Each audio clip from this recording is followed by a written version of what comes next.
Bueno, en este caso veremos cómo se ha ido construyendo la ciudadanía según la teoría de Thomas Marshall. Antes de comenzar con su teoría, debemos saber que un ciudadano es una persona que convive con otras personas, ya sea en un pueblo, en una ciudad o en un país.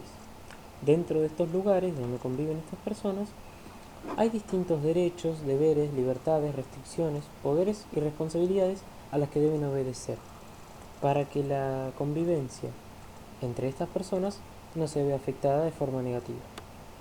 Además de todo esto, las personas, para que sean consideradas ciudadanas, deben participar en las cuestiones políticas y sociales, ya sea en la votación de un representante de su pueblo o país o en la postulación de los mismos.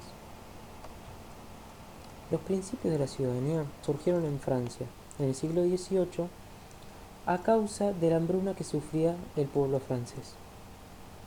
Esto, sumado a los altos impuestos y la desigualdad de sus derechos y las clases sociales, provocó una movilización de casi todo el pueblo francés buscando la igualdad ante la ley y los impuestos, que fue lo que hizo que los privilegios feudales fueran terminando.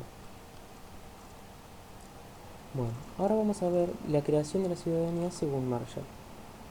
Thomas Marshall dividió la creación de la ciudadanía en tres etapas, en donde se fueron obteniendo distintos derechos, basándose en la historia de Inglaterra, en este caso. Él supone que para que una persona sea ciudadana, debe ser tratada como miembro pleno sin importar su clase social. ¿Qué quiere decir esto? Que no importa la clase social que tenga la persona, debe ser considerada de igual manera que el resto.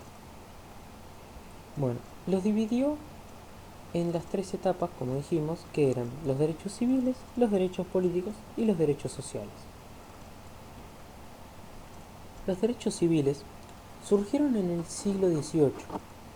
Algunos de los principales derechos que surgieron son el derecho a la libertad, a la propiedad del ciudadano, a la libre circulación, a la igualdad ante la ley, al trabajo, a la industria ilícita y a la libre expresión.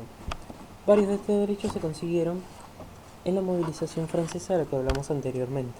A partir de esta van a ir surgiendo el resto de los derechos y se va a seguir construyendo la ciudadanía. Los derechos políticos, estos surgieron en el siglo XIX.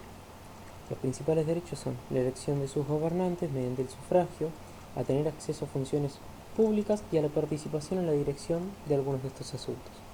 Acá ya comienza, como bien dice acá, la parte política, que es que las personas ya pueden elegir sus gobernantes y también pueden tener acceso a las funciones de estos gobernantes o a las funciones públicas, en donde ellos también pueden empezar a participar o postularse. Derechos sociales que aparecieron en el siglo XX. Los principales derechos son el derecho al trabajo, a la protección social, a la jubilación, a la seguridad social, a la seguridad alimentaria, a la vivienda, a la educación y a la salud digna, y a un medio ambiente saludable. Estos derechos mayormente son los que también nosotros conocemos hoy en día, debido a que muchos se han hablado recientemente.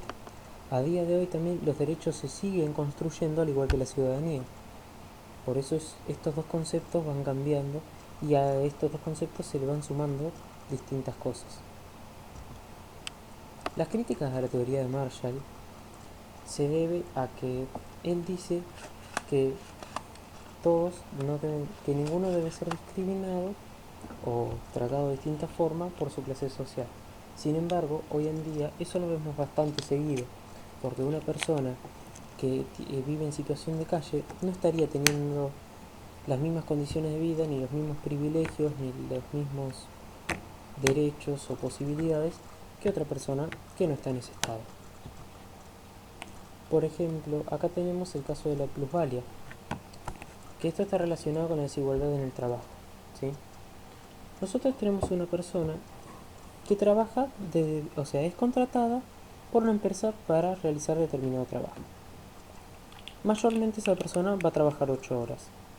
En sus 8 horas, por ejemplo, tal vez en 2 horas de su trabajo laboral, él ya habrá completado el costo de producción a su sueldo. ¿Qué quiere decir? Por ejemplo, si una persona trabaja fabricando computadoras, y en 2 horas fabrica tal cantidad de computadoras que ya suma el valor de su sueldo ya estará completo. Pero ¿qué pasa? Él trabaja 8 horas. Todo el resto de las horas va a ser toda ganancia que el empleado no va a recibir, sino que se la va a quedar el empleador.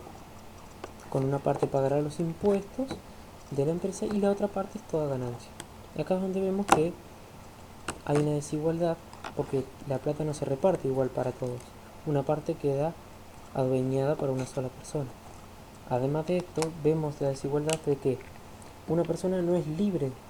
La libertad que se habla tanto no se da de tal manera, porque una persona está atada a un trabajo de 8 horas para poder vivir al que debe asistir sí o sí, y además de eso no recibe la cantidad que merecería. En esto habría finalizado el video.